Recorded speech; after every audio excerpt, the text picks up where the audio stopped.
Hello, all, and welcome. So, YOLO. You only live once.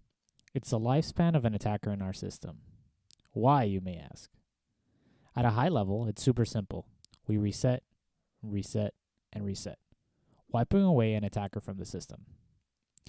Now, before I tell you any more, let's make sure you're all on the same page about cyber physical systems. There's not much to them, right? It's just cyber and physical put together. A CPS is no different from the phone in your pocket, right? The answer to that is no. CPS and traditional cyber systems are not exactly the same. They have a number of unique characteristics that we believe make them different to traditional cyber-only systems, like your laptop or phone. We've observed that CPS are typically more vulnerable to attacks for a number of reasons. For one thing, they aren't necessarily designed for security. Their main focus tends to be safety and fault tolerance.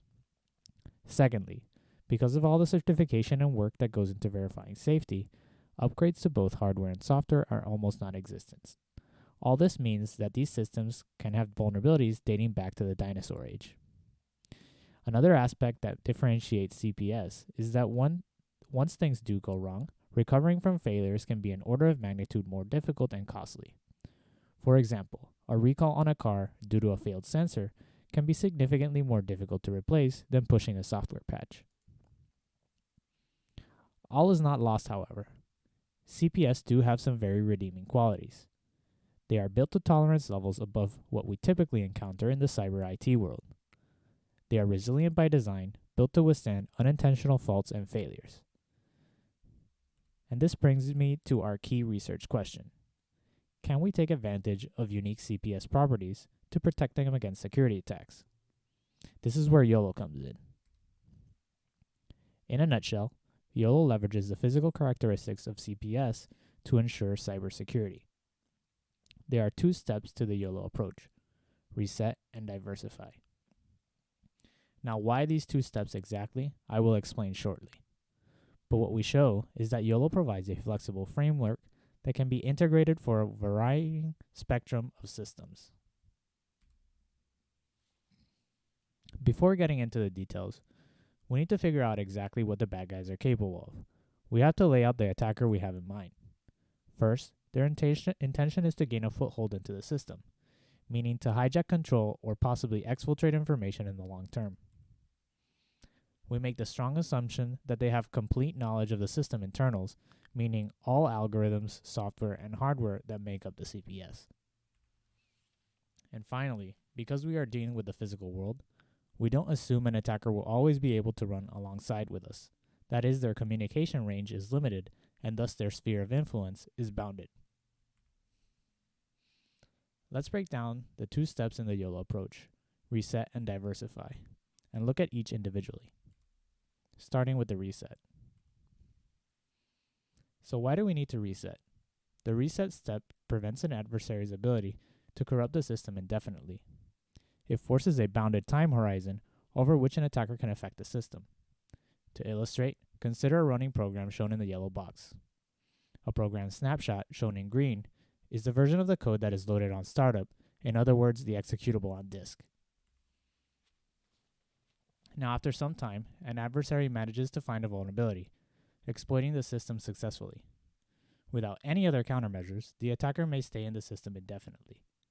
This is where the reset comes in. It wipes the attacker from the system by restoring a clean version of the program from which to restart execution. As long as this high-level property is ensured, the details and actual implementation strategy of the reset mechanism can vary depending on the capabilities and requirements of the CPS. Now, the next piece of the puzzle is the diversification step. So why do we need to diversify? Isn't the reset sufficient? Unfortunately, when dealing with an intelligent adversary, once they figure out a vulnerability exists, then it's game over. They can reuse the same bug until it is patched in some way. Diversification is used to introduce randomness and prevent the system from being compromised by the same method continuously, thus reducing the chance of attacker success. To illustrate what I mean, consider a simple program 0 with some buggy code shown in yellow. Through diversification, we conceptually generate a different program variant that moves the buggy code around randomly, essentially playing a shell game with the attacker to keep them from guessing correctly and failing to reliably exploit the system. Like in the reset case, there are many possible implementation strategies depending on the system capabilities and the level of security that is necessary. So what exactly makes YOLO unique to CPS? It boils down to two key observations about CPS: inertia and feedback. Now, unlike a traditional cyber system, the first property, inertia, is what allows a CPS to continue operating even when events are missed. Think about how an ice skater is able to continue gliding around a rink long after they stop pushing. Second, feedback makes it such that the state of the system can be relearned by observing the physical environment. Thus, any forgotten state can be reconstructed. These properties are what makes YOLO's resets simple and feasible. More importantly, unlike in traditional cyber systems, these properties are naturally found in the CPS domain. To best illustrate why YOLO provides protection through its reset and diversify steps, it's best to understand the timeline of events with a system using YOLO. First, a reset is triggered. After some time, the system becomes operational or ready. This is known as the reset downtime. From this point forward, the system begins relearning in order to recover any previously forgotten state until it eventually reaches a stable state. Sometime later, the system prepares itself for the next reset, possibly diversifying the program depending on the strategy used. Thus, for YOLO to win against an adversary, the reset interval should be less than the time it takes for the effects of an attack to manifest. If this inequality can be satisfied, YOLO can deny persistent malware simply because memory is constantly wiped clean, and because of diversification, increases the amount of work for the attacker by making it necessary to craft inputs for each variant. With the fundamentals out of the way, it's time to see how well theory holds up in practice. I will present two case studies, an engine control unit and a flight controller. The reason for choosing these is that they represent the two ends of the complexity spectrum. The engine is an inherently stable system with relatively few inputs and outputs. On the other hand, the quadcopter has much more complex physical dynamics, making it inherently unstable. By demonstrating YOLO on these two systems, we validate its feasibility as a worthwhile technique. For those unfamiliar with what an ECU does exactly, I'll briefly explain. In principle, it controls the internal combustion process inside your engine, regulating how much fuel to inject, when to inject it, and when to ignite it. The engine's efficiency and power are directly tied to how well the ECU is able to control this process. For our experiments, we leveraged the open source ECU called RustEFI, written in a combination of C and C++. This drove a Honda CBR 600R motorcycle engine. The ECU hardware is in line with commercial offerings, essentially a low-end microcontroller. In this case, it was a Cortex M4 with the following specifications. Our reset strategy for the ECU is a simple power cycle. This has the effect of clearing out RAM and any peripheral memory. This approach also has the advantage that it can be externally triggered via a simple clock requiring no software changes. The diversification strategy we use builds off of a technique called isomeron, providing execution path randomization.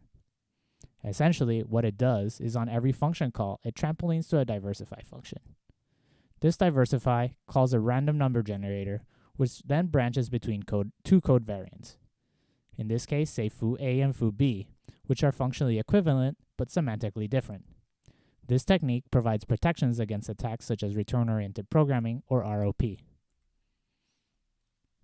We then evaluate the effects of resets on the engine speed, performing a sweep across two parameters. One, the reset downtime shown in the x-axis, which is the time between a reset being triggered and the system reaching the ready state. The second, the reset interval, is the time between resets, represented by the line. Shown in blue is a 1 second reset interval. The y-axis shows the engine speed as a percentage of the original speed. For our engine, 4,500 RPM is the nominal baseline speed. Our specific ECU software has a reset downtime of 20 milliseconds, resulting in a marginal difference in engine speed. However, different ECU software may of course have different reset downtimes. What the line shows us is that there are a number of reset downtime interval combinations that the engine is able to tolerate. We'll continue with our parameter sweep to see how the results hold. In red, now is a reset period of 500 milliseconds, yellow 250, and finally in green 125 milliseconds. A key takeaway is that, as expected, when the reset downtime increases, the engine speed drops. Note that the lines terminate when the engine stops. This plot also indicates a threshold for which progress must be made in order to keep the engine running. More concretely, the engine stops when the ratio of the reset downtime to the reset interval is approximately 50%. Simply put, the system must do useful work the majority of the time it's in operation. Intuitively, this result makes sense and generalizes to other CPS. The key to realizing YOLO is thus figuring out what this ratio should be for a given system. We provide a mathematical framework to determine this in the paper. I'll next describe our second case study, the flight controller. The flight controller, at its most basic, is responsible for ensuring the attitude of the quadcopter. It is to say, the pitch, roll, and yaw. Proper control across all three dimensions ensures the stability of the overall quadcopter. For our experiments, we leveraged an open source flight controller called PX4, written in a combination C and C++. For our quadcopter frame, we use a DJI F450 flame wheel, and then the compute hardware is the same as the ECU case study, the Cortex M4. For our reset strategy, we use a snapshot and restore mechanism. A snapshot of RAM is taken once at the initial start of the program. This pre-initialized state can make for super fast startup times. Think of it as a hibernation on your laptop. On every reset, this snapshot is then restored from a special protected section of memory, and the loop continues. Overall, this approach, for example, helped us cut down the slow startup time of PX4 from 1.5 seconds to 3 milliseconds, effectively making YOLO feasible on the quadcopter. Our diversification strategy builds off a widely deployed stack buffer overflow protection technique called stack canaries. On every reset, we change the value used for the stack canary, making it more difficult for an attacker to perform buffer overflow attacks. To evaluate performance, we initially set out to replicate the two-parameter sweep as we did in the ECU case study. However, the inherent instability of the quadcopter turned out to be the limiting choice limiting the choice of reset downtime, as a value too large quickly made the quadcopter crash.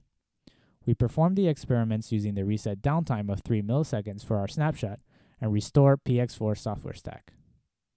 The reset interval sweep is shown on the x-axis, and on the y is a standard deviation of the quadcopter's attitude in degrees per second. The baseline deviation is represented by an infinite reset interval on the far left. As this figure suggests, a reset interval less than 1 second results in a virtually indistinguishable attitude difference. Once that threshold is crossed, though, the copter becomes unstable. To better gauge and qualify the point at which to say a pilot would begin to notice instability, we conducted a survey using an ABX test methodology. Various videos of a YOLO-ized quadcopter during flight for different reset intervals were shown. The results of the survey fall in line with what we observed experimentally. Overall, we can conclude that the tolerance margins for the quadcopter are significantly less than those of the ECU. But the fact that the quadcopter can be YOLO-ized demonstrates that the approach can be accommodated even on systems with tight tolerances. In summary, I hope that YOLO has shown that CPS properties can and should be used to strengthen security. Finally, I hope that I've shown you that YOLO helps eliminate malware via its resets and makes an attacker's life more difficult via diversification. With that, thank you.